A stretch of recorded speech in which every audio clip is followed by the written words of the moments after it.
Hello दोस्तों, आपका हार्दिक स्वागत है आपके अपने YouTube चैनल स्पिरिचुअल हब में। राम सुग्रीव मैत्री। हनुमान अपने साथ राम और लक्ष्मण को लेकर किष्किंधा पर्वत के मलय शिखर पर, जहां पर कि सुग्रीव अपने अन्य मंत्रियों के साथ बैठे थे, ले गए। सुग्रीव से दोनों भाइयों का परिचय कराते हुए हनुमान ने कहा, हे महाप्राज्ञ, अयोध्या के महाराज दशरथ के ज्येष्ठ पुत्र महापराक्रमी श्री रामचंद्र जी अपने अनुज लक्ष्मण जी के साथ यहाँ पधारे हैं। इनके पंचवटी में निवासकाल में इनकी पत्नी सीता जी को लंका का राजा रावण चुरा ले गया। उन्हीं की खोज के लिए ये आपकी सहायता चाहते हैं।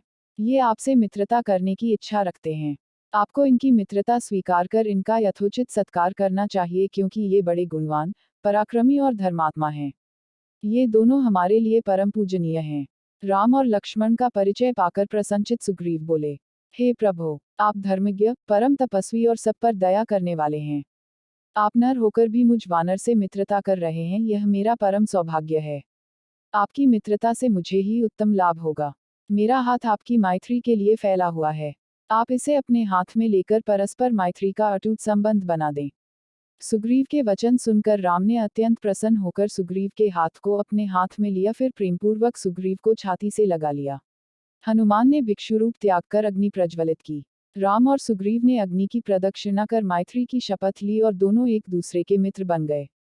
इसके पश्चात राम और सुग्रीव अपने अपने आसनों पर बैठकर परस्पर वार्तालाप करने लगे।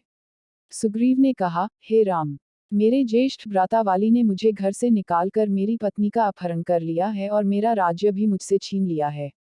वह अत्यधिक शक्तिशाली है। मैं उससे भयभीत होकर ऋषिमुख पर्वत के इस मलयगिरी प्रखंड में निवास कर रहा हूँ। आप अत्यंत पराक्रमी और तेजस्वी हैं। आप मुझे अभय दान देकर वाली के भय से मुक्त करें। सुग्रीव के दीन वचन सुनकर राम बोले, हे सुग्रीव, मित्र तो उपकार रूप फल देने वाला होता है। मैं अपने तीक्ष्ण बाणों से तुम्हारी पत्नी के हरण करने वाले वाली का वध कर दूंगा। अब तुम उसे मरा हुआ ही समझो। सुग्रीव ने प्रसन्नतापूर्वक कहा, हे राम, मेरे मंत्रियों में श्रेष्ठ सचिव हनुमान मुझे आपकी विपत्ति की संपूर्ण कथा बता चुके हैं। आपकी पत्नी सीता आकाश या पाताल में कहीं भी हो, मैं अवश्य उनका पता लगवाऊंगा। रावण तो क्या, इंद्र आदि देवता भी सीता को मेरे वानरों की दृष्टि से छिपा कर नहीं रख सकते। राघव, कुछ ही दिनों पूर्व एक राक्षस एक स्त्री को लिए जा रहा था।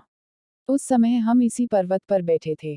तब हमने उस स्त्री के मुख से हा राम, हा लक्ष्मण शब्द सुने थे। मेरा अनुमान है कि वह सीता ही थी। उसे मैं भली भांति देख नहीं पाया। हमें बैठे देखकर उसने कुछ वस्त्राभूषण नीचे फेंके थे। वे हमारे पास सुरक्षित रखे हैं। आप उन्हें पहचान कर देखिए, क्या वे सीता जी के ही है। यह कहकर सुग्रीव ने एक वानर को वस्त्राभूषणों को लाने की आज्ञा दी। उन वस्त्राभूषणों को देखते ही राम का धीरज जाता रहा। वे नेत्रों से अश्रु बहाते हुए शोकविह्वल हो गए और धैर्य छोड़कर पृथ्वी पर गिर पड़े। चेतना लौटने पर वे लक्ष्मण से बोले, हे लक्ष्मण, सीता के इन आभूषणों को पहचानो। राक्षस के द्वारा हरे जाने पर सीता ने इन आभूषणों पृथ्वी पर गिरा दिया होगा।